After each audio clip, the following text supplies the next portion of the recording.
पिछले क्लास में हम लोग ये टॉपिक स्टार्ट किए थे, ऑस्मोटिक प्रेशर। 4 क्वालिटेटिव प्रॉपर्टीज पढ़ना था हम लोग।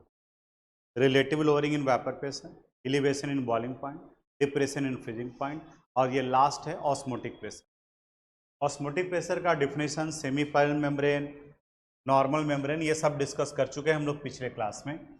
ऑस्मोटिक प्रेशर को पाई से रिप्रेजेंट किया जाता है और इसका रिलेशन था C into R into T.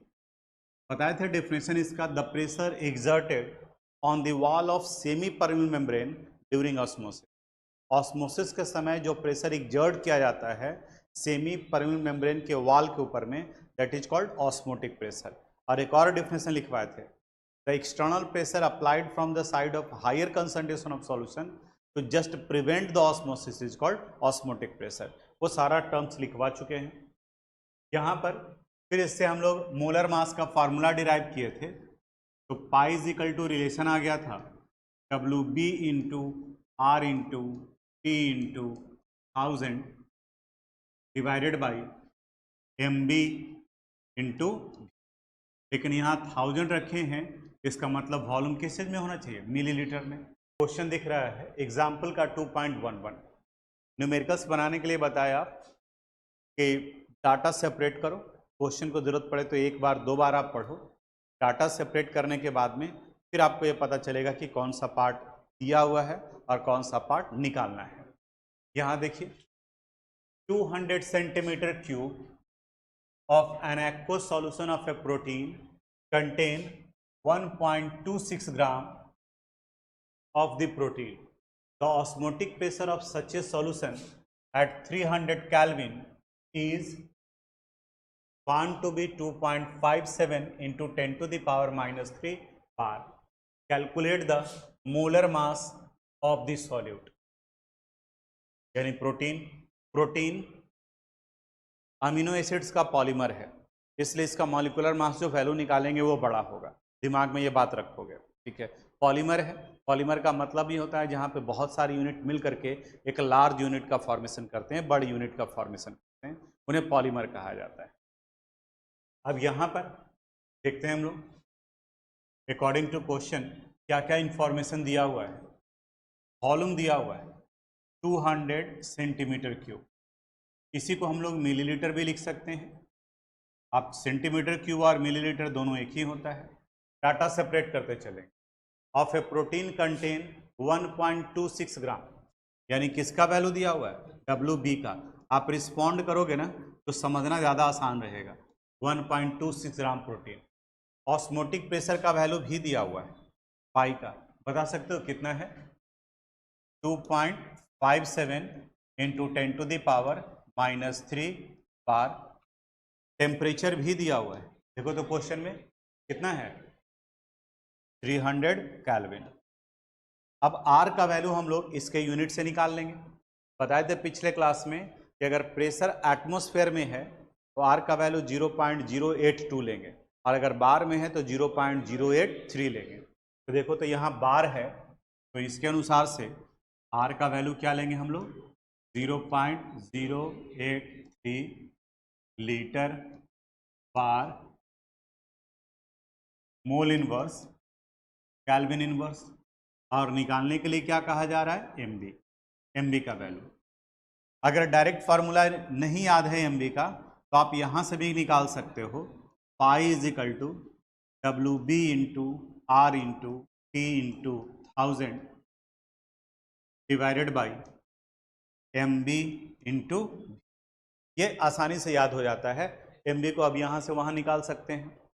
अब एम बी के लिए निकालेंगे हम लोग, देखो तो यहाँ से M B would be equal to क्या लिखा जा सकता है, W B into R into T into 1000 divided by pi into, ठीक है, वॉल्यूम। अब यहाँ से इस जगह पे गलत वैल्यू पुट करते हैं। देखो तो डब्ल्यू बी का वैल्यू कितना था, 1.26, आर का वैल्यू 0.083, टेम्परेचर कितना था 300 kelvin into 1000 divided by pi का वैल्यू कितना था, 2.57 into 10 to the power -3, 2.57 into 10 to the power -3, और वॉल्यूम कितना है 200। अब कुछ वैल्यू जो कट रहा है पहले उसको काट देते हैं, तो यहाँ 0, ये कैंसिल हो गया, ऊपर वाले पार्ट को मल्टीप्लाई कर देते हैं,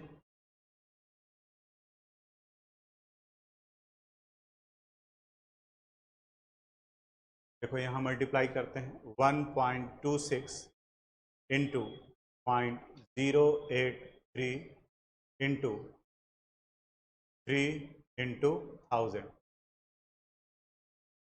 डिवाइडेड बाई, नीचे में क्या बचा 2.57 और क्या बचा है यानी 61.0389, इस 9 को हटाएंगे तो ये 9 हो जाएगा, यानी 61.039 इंटू ये 10 टू द पावर -3 ऊपर जाएगा तो प्लस में हो जाएगा 10 टू द पावर 3।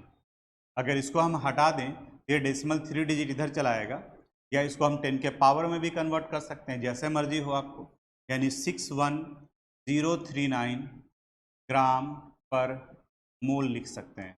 तो पहले बताए थे कि पॉलीमर है प्रोटीन, तो पॉलीमर के केस में इसके मोलर मास का वैल्यू बड़ा आएगा, तो इसलिए इसमें नहीं देखना है कि कहीं गड़बड़ तो नहीं हो रहा है, ये प्रोटीन है इस वजह से। इसको अगर साइंटिफिक ये भी छोड़ सकते हैं, ये भी छोड़ सकते हैं, अगर इसको साइंटिफिक नोटेशन में कन्वर्ट करना चाहें तो 1039 इंटू 10 टू द पावर क्या लिख सकते हैं ग्राम पर, ये मोलर मास से रिलेटेड। बोलो समझ में आए? तो अब जल्दी से डाटा नोट कर लीजिए, कैलकुलेशन हम सजेस्ट करेंगे कि आप एक बार घर में खुद से कीजिए, डाटा सिर्फ सेपरेट करो। देखो यहाँ पर नेक्स्ट क्वेश्चन पर आते हैं, इंटेक्स का ये क्वेश्चन है 2.12, कैलकुलेट द ऑस्मोटिक प्रेशर। बार बार बताते हैं क्वेश्चन में पहले आइडेंटिफाई करो क्या दिया हुआ है और क्या निकालना है इन पास्कल। पिछले क्लास में रिलेशन ही बताए थे, पास्कल में, mmHg में, बार में क्या रिलेशन है, बार में निकाल लो, उसको 10 टू द पावर 5 से मल्टीप्लाई कर दोगे, वो पास्कल हो जाएगा, यानी हम बार में निकालेंगे। Exerted by A solution prepared by dissolving 1 gram of polymer of molar mass 185,000, देखो ये भी पॉलीमर है इसलिए इसके मोलर मास का वैल्यू इतना ज़्यादा है, इन 450 millilitre of water at 37 degree Celsius. आप बताते जाओगे डाटा हमें अकॉर्डिंग टू क्वेश्चन। आप बता सकते हो WB यानी कि सॉल्यूट का मास कितना दिया हुआ है 1 ग्राम, ठीक है 1 ग्राम। MB का वैल्यू भी दिया हुआ है, मोलर मास ऑफ सॉल्यूट, देखो कितना है 185,000, या इसी को हम लोग 1.85 इंटू 10 टू द पावर 5 बोलो लिख सकते हैं, मोलर मास हो गया। वॉल्यूम दिया हुआ है कितना है 450 मिलीलीटर। पाई को हम लोग बार में निकालना चाह रहे हैं, इसलिए R का वैल्यू 0.083 लेंगे, लीटर बार मोल इनवर्स कैल्विन इन। टेम्परेचर यहाँ दिया हुआ है, देखो टेम्परेचर कितना है 37 डिग्री सेल्सियस, तो कैल्विन में कन्वर्ट करेंगे तो 273 ऐड करना पड़ेगा, यानी वैल्यू कितना हो गया 310 कैल्विन, 273 ये निकल गया। अब निकालना क्या वैल्यू है हम लोग को, पाई का वैल्यू निकालना, तो पाई के लिए फार्मूला यूज करते हैं, डाटा सेपरेट कर लिए, मेन वही पार्ट है, बाकी तो अब फार्मूला लिखो और वैल्यू पुट कर दो, WB into R into T into 1000 divided by MB into G। बताओ तो WB का वैल्यू कितना था 1, R का वैल्यू 0.083, टेम्परेचर का value 310 kelvin into 1000 divided by MB का value 1.85 into 10 to the power 5, और वॉल्यूम कितना आया है 450 मिलीलीटर। इसको जब सोल्व करेंगे तो ये वैल्यू किस चीज़ में आएगा, बार में, और हमें किस में कन्वर्ट करना है, पास्कल में। तो अभी क्या बताया, बार को 10 टू द पावर 5 से मल्टीप्लाई कर दोगे तो पास्कल में कन्वर्ट कर जाएगा। देखो 10 टू द पावर 5 कट जाएगा, इसलिए इसको यहीं करते हैं, 1 into 0.083 into 310 into 1000 divided by 1.85 into 10⁵ into 450 और मल्टीप्लाई कर दिए किससे, 10⁵ से। किस लिए, ताकि ये वैल्यू किस में कन्वर्ट कर जाए, पास्कल में। बोलो कन्फ्यूजन तो नहीं है ना यहाँ पे। इसको पहले देखो और थोड़ा सा कोशिश करो घर में बनाने का। 10 मिनट से ज़्यादा का टाइम नहीं लगेगा, लेकिन वो 10 मिनट तुम्हारा पूरा 1 घंटा सवा घंटा जो है यूटिलाइज कर देगा। यही थोड़ा सा पार्ट जो है मिस करते हो। 10⁵, 10⁵ कैंसिल हो, बाकी का जितना कट सकता है, यहाँ 0 ये 0 कैंसिल कर दिए। अब देखते हैं, मल्टीप्लाई कर देते हैं हम लोग।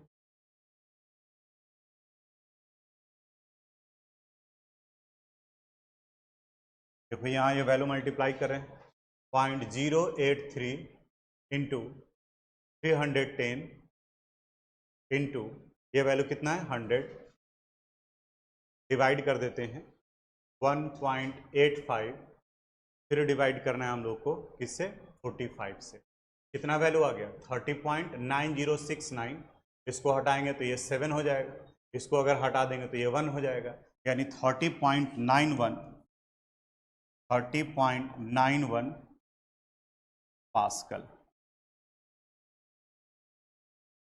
ठीक है, इंटेक्स का क्वेश्चन था ये। एक्सरसाइज का ये क्वेश्चन नंबर 2.22 है। देखते हैं डाटा यहाँ क्या कर रहा है। एट 300 केल्विन टेम्परेचर हो गया, 36 ग्राम ऑफ ग्लूकोज, यानी WB भी पता चल गया, MB भी पता चल गया, present in a litre of its solution. A litre यानी वॉल्यूम 1000 मिलीलीटर हो गया, ठीक है। Has an osmotic pressure of 4.98 bar. Clear है। If the osmotic pressure of the solution is 1.52 bar at the same temperature, what would be its concentration। यानी दो condition दिया हुआ है, एक बार में प्रेशर दिया हुआ है और बाकी का इंफॉर्मेशन दिया हुआ है, और दूसरी बार में कह रहा है कि अगर प्रेशर के वैल्यू को 1.52 कर दें तब उस कंडीशन में इसका कंसंट्रेशन क्या होगा। दो तरीके से आप निकाल सकते हो। Pi is equal to formula क्या होता है, C into R into T. R भी सेम है क्योंकि यूनिवर्सल गैस कांस्टेंट है, और टी टेम्परेचर दोनों कंडीशन में सेम है। तो जब टेम्परेचर सेम है, आर सेम है, तो पाई डायरेक्टली प्रोपोर्शनल हो गया C का। तो हम लोग लिख सकते हैं π1/π2 इज इक्वल टू C1/C2। तो पहले वाला डाटा से हम लोग कंसंट्रेशन C1 निकाल लेते हैं, P1 निकाल लिए। तो यहाँ पे हम लोग लिखेंगे ऐसे, अकॉर्डिंग टू क्वेश्चन। आप बताना तो फर्स्ट कंडीशन में पाई का वैल्यू, प्रेशर का वैल्यू कितना दिया हुआ है, 4.98 बार, 4.98 बार। C1 निकाल लेते हैं, C1 यानी कि मोलर कंसंट्रेशन। इसके लिए फार्मूला क्या हो जाएगा, WB into 1000 divided by MB into, यहीं पे सोल्व कर देते हैं। WB देखो तो कितना ग्राम दिया हुआ है, 36 gram into 1000 divided by glucose का मोलर मास बताओ कितना होता है, 180 ए लीटर। तो 1 लीटर का मतलब 1000 मिलीलीटर। देखो तो बहुत सारा पार्ट कट गया, ये कैंसिल हो गया। यहाँ 180 और यहाँ 36 है, यहाँ वैल्यू कितना आ गया 0.2। 18 टू द 36, तो C1 का वैल्यू 0.2। π2 का वैल्यू दिया हुआ है, कितना दिया हुआ है 1.52 बार, और आपसे क्या पूछा जा रहा है C2। तो यहाँ पे हम लोग लिखेंगे एट कांस्टेंट टेम्परेचर, आर तो ऑलरेडी ही कांस्टेंट है, यूनिवर्सल गैस कांस्टेंट है, तो at constant temperature pi is directly proportional to C। Therefore we can say π1/π2 would be equal to C1/C2। अब यहाँ से वैल्यू निकाल लो। π1 का वैल्यू कितना है 4.98 और इसका वैल्यू है 1.52। 4.98 divided by 1.52, it would be equal to C1 का वैल्यू कितना आया है 0.2 divided by C2। Therefore C2 would be equal to, ये इधर आ गया, यानी 0.2 इंटू 1.52 डिवाइडेड बाई 4.98। कैलकुलेट कर लेते हैं। देख रहे हो आसान सा क्वेश्चन है, 0.2 एक और तरीका है, उससे भी बना सकते हो। 1.52 डिवाइडेड बाई 4.98 यानी 0.06, 0.061 आसानी से निकल गया।